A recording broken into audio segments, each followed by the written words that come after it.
Hello everyone, स्वागत है आपका सक्सेस माइंड क्लासेस में। तो आज हम जो है डीपीएसपी के एमसीक्यू करेंगे और देखेंगे। इसमें मैंने कुछ स्टेटमेंट के और आर्टिकल बेस्ड जो हैं क्वेश्चंस लिए हैं। चलिए स्टार्ट करते हैं बिना किसी देरी के। तो सबसे पहला क्वेश्चन है, which part of the Indian constitution contain DPSP of state policies. तो ये है डीपीएसपी का। तो यही पूछ रहा है कि जो डीपीएसपी है वो कॉन्स्टिट्यूशन के, संविधान के कौन से पार्ट में आता है। सो आई होप दैट आपको इसका आंसर पता होगा। तो बाकी हम ऑप्शंस भी देखेंगे। तो पार्ट जैसे 3 है तो ये आपका फंडामेंटल राइट। अगर 4 है ये आपका डीपीएसपी, जैसा कि इसमें पूछा है। 5 जो है आपका वो यूनियन से है, जैसे पार्लियामेंट जिसमें आते हैं आपकी पार्लियामेंट, ठीक है, काउंसिलिंग ऑफ मिनिस्टर। और 6 आपका स्टेट से रिलेटेड है, जिसमें आपका गवर्नर। ठीक है, सो आई होप आपको आंसर मिल गया होगा। तो मैं इसको दूसरे मार्क्स से कर देता हूँ। ये है आपका answer. Okay, next question second, from which country constitution was idea of DPSP board. तो हमने डीपीएसपी कौन से बात करें, किस देश के संविधान से हमने लिया है। क्या वो यूएसए से, यूके, आयरलैंड या कनाडा। तो देखो, यूएसए से तो हमने ली तो काफ़ी सारी चीज़ें हैं। जैसे एग्जांपल के लिए फंडामेंटल राइट जो है, जैसे वहाँ पर तो फंडामेंटल बिल ऑफ राइट्स है। ठीक है, तो इस प्रकार से। और यहाँ तक कि इम्पीचमेंट का जो इम्पीचमेंट किया जाता है प्रेसिडेंट को, वो भी हमने यहाँ से लिया है। यूके से हमने लिया है पार्लियामेंट्री सिस्टम, जैसे कि हमारा जो हमारा चल रहा है, जैसे लोकसभा और राज्यसभा पार्लियामेंट्री सिस्टम जो है हमारा। ठीक है, आयरलैंड से हमने लिया है डीपीएसपी, इसको याद रखना है, यहाँ से हमने लिया डीपीएसपी। और कनाडा से हमने लिया है जैसे सेंटर और स्टेट के बीच में किस प्रकार का रिलेशन होना चाहिए, किस प्रकार से जो स्ट्रक्चर है वो होना चाहिए। तो आई होप दैट आपको ये समझ में आए होंगे। इसका राइट आंसर आप मैं इसके लगा देता हूँ। Okay, Ireland. So next question है third. According to Indian Constitution, which article state that DPSP directive principle are fundamental in the governance? तो कौन सा आर्टिकल जो है वो फंडामेंटल इन गवर्नेंस है। गवर्नेंस का मतलब होता है कि किस प्रकार से जो है स्टेट या फिर कहें सेंटर या गवर्नमेंट जो है किस प्रकार से अपनी नीतियों को सुचारू रूप से उसको पहुंचा पाती है एंड तक, मतलब कि यहाँ तक विलेजेस तक। तो मतलब गवर्नेंस से रिलेटेड है इसमें। देखते हैं कौन कौन सा आर्टिकल है। तो देखो 36 जो आपका आर्टिकल है वो कहता है कि इसमें आता है कि डिफाइन स्टेट।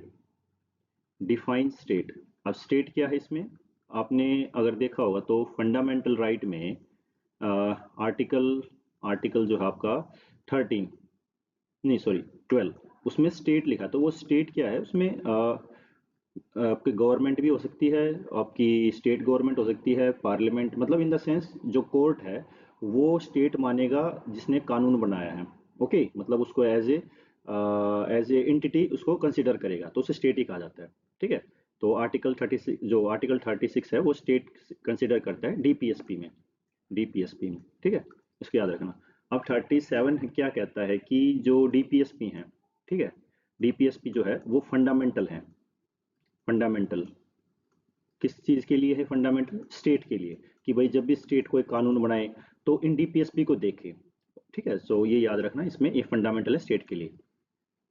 आर्टिकल 36 क्या कहता है कि इसमें प्रमोट करनी चाहिए हमें, क्या promote, welfare, welfare of people, कल्याणकारी नीतियां बनाएं, कल्याणकारी जो भी नीतियां हो सकती हैं, पॉलिसीज, उनको प्रमोट किया जाए। आर्टिकल 51 है कि प्रमोट करना इसमें इंटरनेशनल, सॉरी, प्रमोट करना इंटरनेशनल पीस। ठीक है, इंटरनेशनल पीस, कि जैसे मान लो अगर कहीं झगड़ा हो जाए किसी दो देश के बीच में या कहीं भी वर्ल्ड के अंदर, तो हमें अपना योगदान देना है किसमें, कि भाई शांति बहाली रहे। तो इसका आंसर क्या था, क्या नाम है, फंडामेंटल इन द गवर्नेंस में। तो ये है आर का बी। ठीक है, तो इसी में जो है डीपीएसपी बनाई जाती हैं। मतलब डीपीएसपी को देख के ही स्टेट क्या है, अपनी नीतियां बनाती है, ताकि जो गवर्नेंस है वो ठीक से सुचारू रूप से चले। ठीक है, उसको इम्प्लीमेंट किया जा सके। आई होप दैट आपको ये समझ में आया होंगे। तो आपको हर आर्टिकल्स थोड़ा याद रहना चाहिए ताकि आप उसको एलिमिनेट कर पाएँ। नेक्स्ट क्वेश्चन है 4। काफ़ी ये यूपीएससी 2012 में आया था। तो आप मान सकते हैं कि हो सकता है कि आपके एसएससी मेंस में आ जाए इस तरह से क्वेश्चन, क्योंकि स्टेटमेंट वाइज क्वेश्चन बहुत आते हैं। तो consider the following provision provision का मतलब होता है व्यवस्था, क्या है, under the DPSP directive principle of state policy, जो कि कॉन्स्टिट्यूशन में है, ठीक है, कौन सा है, तो हमें क्या बताना है इसमें, विच अबो आर द गांधीयन प्रिंसिपल, तो गांधीयन प्रिंसिपल के ऊपर कौन सा बेस है। तो देखो डीपीएसपी को 3 भागों में बांटा गया है, सोशलिस्ट, ठीक है, फिर आता है गांधीयन, फिर आता है लिबरल, ठीक है, या इंटेलेक्चुअल एंड इंटेलेक्चुअल। तो हमें गांधीयन बताना है। तो देखो securing for citizen of India is a uniform civil code, तो ये यूसीसी की बात करता है, तो ये आपका आर्टिकल नंबर 44 है, ठीक है, और आर्टिकल 44 में है, तो ये आता है आपका लिबरल में, ठीक है, इंटेलेक्चुअल में। और बात करें ऑर्गेनाइजिंग विलेज पंचायत में, तो ये आपका आता है आर्टिकल 40, ठीक है, और ये आता है आपका गांधीयन में। तो ये तो नहीं हो सकता, तो हम एक इसमें एक और ट्रिक इस्तेमाल कर सकते हैं, जैसे एलिमिनेशन टेक्निक। तो अब अगर ये नहीं है तो आप देख सकते हैं ये भी नहीं, ये नहीं, तो ऑब्वियसली बात है सेकंड और थर्ड होंगे। So that means second and thirds are important, important in the sense कि गांधीयन प्रिंसिपल पे भी बेस है।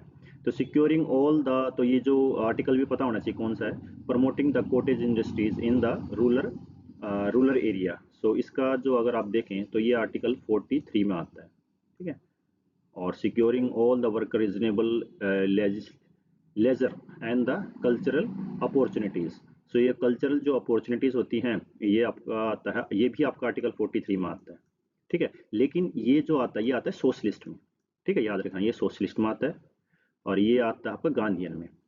सो आई होप दैट आपको ये क्वेश्चन समझ में आया होगा, आपको डीपीएसपी के आर्टिकल्स पता होना चाहिए और इस प्रकार से आप इसको एलिमिनेट कर सकते हैं। नेक्स्ट क्वेश्चन देखते हैं 5, which article talk about promoting the welfare of the people by securing social order.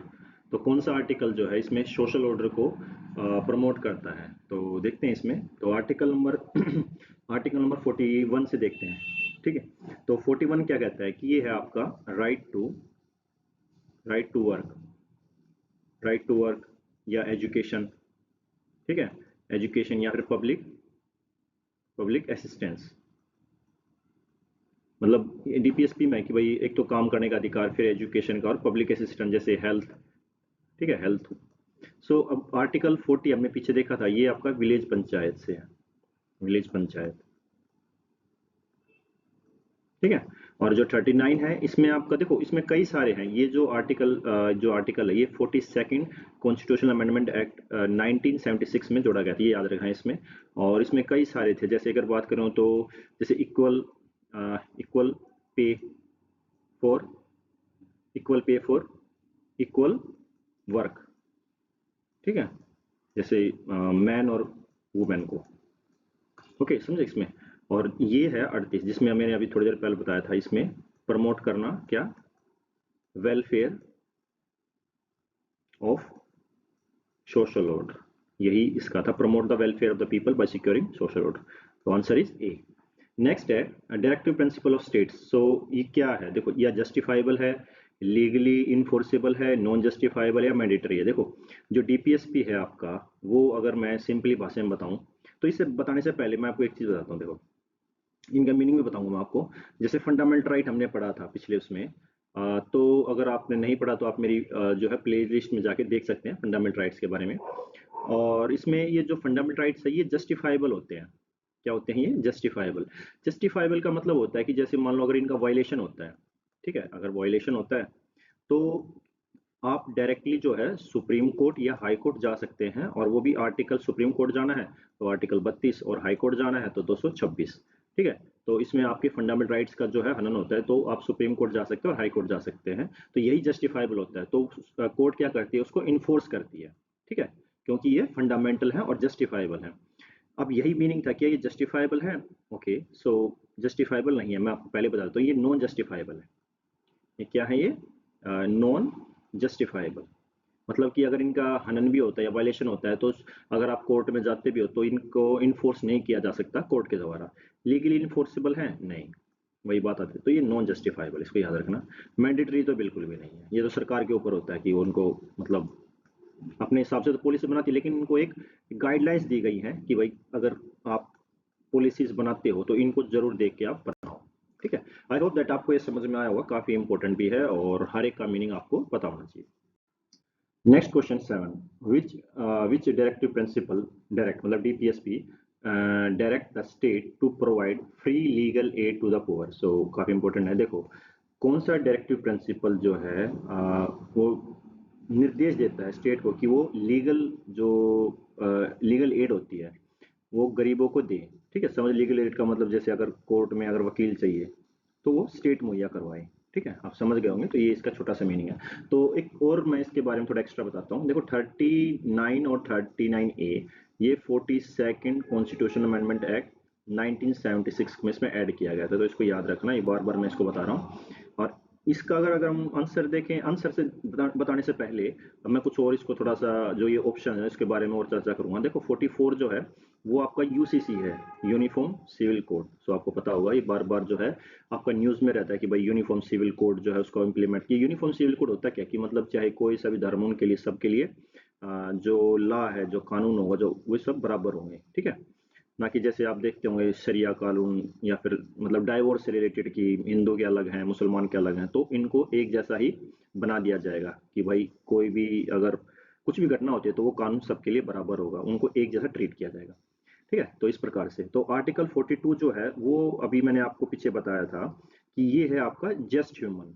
Just human का मतलब होता है, देखो मान लो सरकार जो है या स्टेट जो है वो जो कंडीशंस जो होती हैं, कंडीशंस का इन द सेंस की बात करें जो वर्क की, जो वहाँ पर काम किया जाता है तो वहाँ पर उन कंडीशंस को सुधारा जाए। ठीक है, या उसको प्रमोट किया जाए उसको और ज़्यादा, या फिर एक और इसमें है एक आता है इसमें मेटर्निटी। ठीक है, मेटर्निटी लीव कि भाई जैसे महिलाएं हैं तो उनको अगर मान लो अगर वो कहीं पे काम लगी हुई हैं तो उनको मान लो अगर बच्चा होता है तो उसको ये रिलीफ दिया जाए, जैसे 6 महीने की होती है या फिर लगभग या 4 महीने के आसपास। सो इस प्रकार से। ठीक है, तो अगर बात करें लीगल एड की और अगर इसमें देखें तो लीगल एड आता है आपका इसमें आर्टिकल नंबर 39A। ठीक है, इसको याद रखना। इसमें तीन चार आते हैं, जैसे अगर equal pay for equal work, जैसे मैन एंड वुमेन को। ठीक है, या फिर प्रिजर्वेशन ऑफ हेल्थ, और या बात करें अपॉर्चुनिटीज देना हेल्थ डेवलपमेंट की। सो इस प्रकार से। फिर नेक्स्ट है 8, which of the following article promote करता है ऑर्गेनाइजेशन ऑफ विलेज पंचायत। तो ये तो बार बार इसमें आ रहा है, तो विलेज पंचायत का आपको कौन सा हो सकता है, आर्टिकल नंबर 40। ठीक है, तो इसको याद रखना, 40 का ये आपका विलेज पंचायत से है। बाकी तो मैं आपको बता ही दिया, ये ऊपर 39 क्या है, 41 का भी मैंने बताया था इसमें कि लास्ट वाले अगर आप देखें तो राइट टू एजुकेशन मुहैया करवाना, हेल्थ, ठीक है, या पब्लिक असिस्टेंस। सो इस प्रकार से 42 अभी अभी हमने देख ही लिया इसमें। सो आई होप दैट आपको ये समझ में आ रहे होंगे।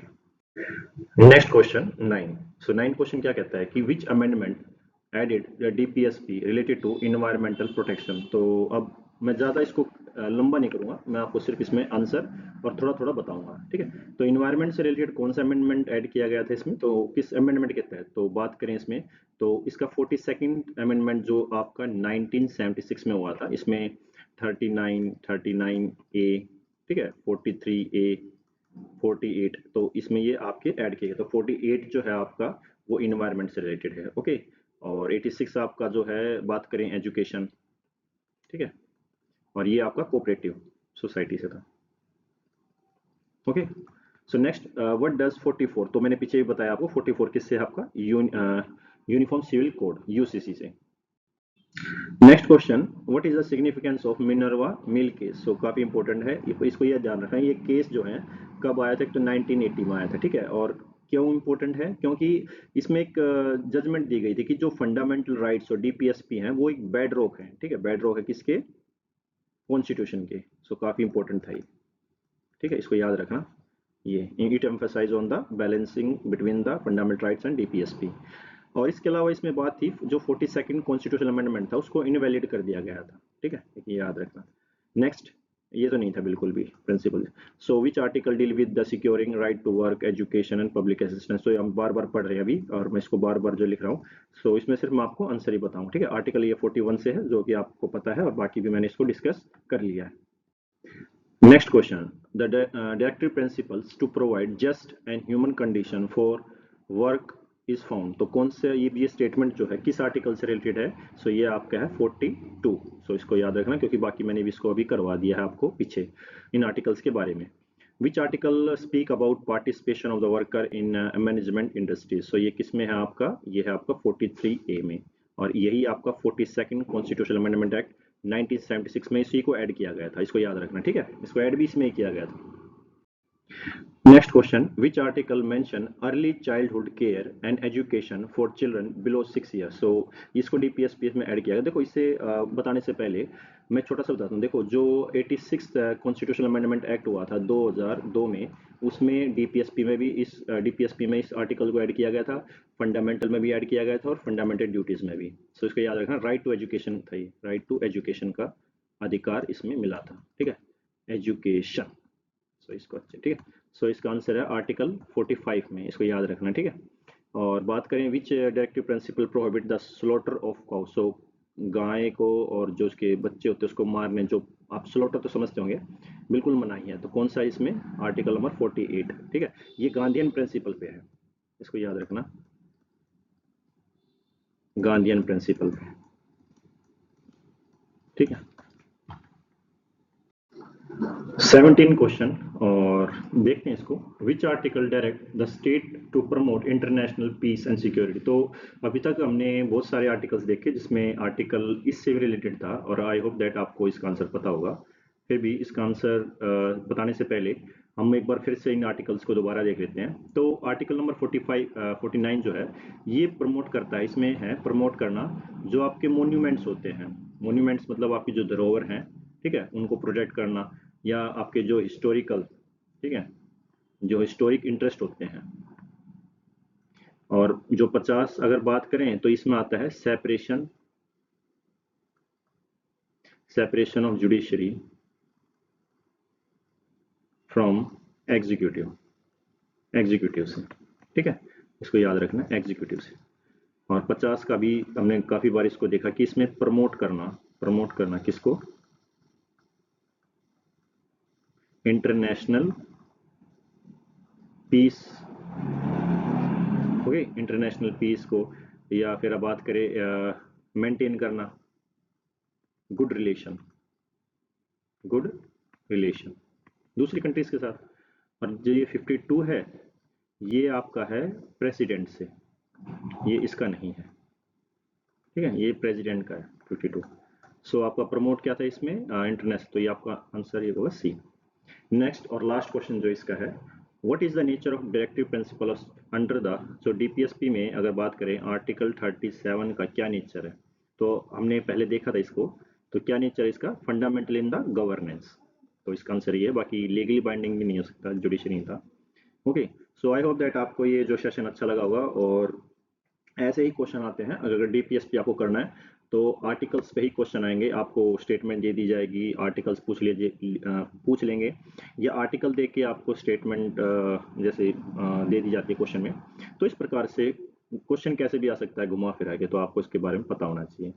और इस डीपीएसपी को लेकर मैंने अपनी जो है चैनल के ऊपर वीडियो बना रखी, काफ़ी मतलब आई थिंक 6-7 मंथ पहले मैंने इसको डाला था, आप उसको जाके देख सकते हैं। तो ऐसे ही मैं नेक्स्ट वीडियो जो है एमसीक्यू के लेके आऊँगा, हर एक पॉलिटिकल में, जैसे अब डीपीएसपी की है, फिर फंडामेंटल ड्यूटीज़, फिर प्रेसिडेंट, तो इस प्रकार से मैं डेली जो है आपके लिए एमसीक्यूज लाता रहूँगा, जिसके अंदर आर्टिकल्स भी होंगे, जिसके अंदर स्टेटमेंट वाइज क्वेश्चन भी होंगे। सो आई होप दैट आपको ये सेशन अच्छा लगा होगा। सो प्लीज़ इसको लाइक कीजिए, शेयर कीजिए। Thank you.